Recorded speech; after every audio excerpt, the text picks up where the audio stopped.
Next question says, is there a good bench warm-up routine that you can recommend? I find that my pec minor is stiff as hell and generally things aren't firing properly. So given that information about you, I would say your bench warm-up needs to be more than what you're currently doing. So in general, we're looking at 4, maybe 5 warm-ups. A lot of times we'll start with the bar, and then once we have our starting weight, we'll just kind of work up in 20% chunks. So 20, 40, 60, 80. And that gets you more or less where you want to be. I know that for the bench, especially if you're working singles, you may want to cheat up a little bit so that that last jump from your last warm-up to your first single isn't a 20% leap. It's maybe a 10% jump. So you want to pay attention to what protocol you've got. But you basically want to break it up into chunks like that. You can take a little bit bigger jumps in the beginning, a little bit smaller jumps at the end.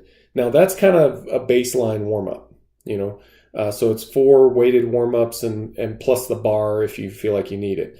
Now, if you're in a different scenario, like what you said that your pec minor is not feeling warmed up, presumably, and you're doing at least that much work, you would want to do a bit more.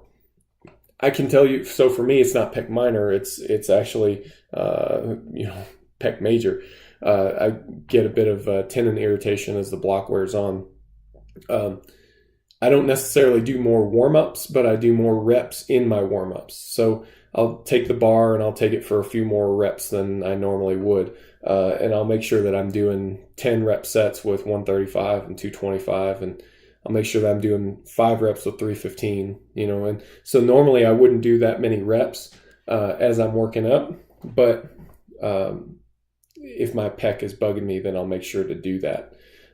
Your weights are going to be different for sure, but the same concept applies. You can just add more reps, or if you feel like that's not really solving the problem, you may want to move into, say, 6 warm-ups. But if it's taking more than 6 warm-up sets for you to get up to a pretty substantial weight, then you're going to want to see about getting that problem resolved in a more permanent fashion.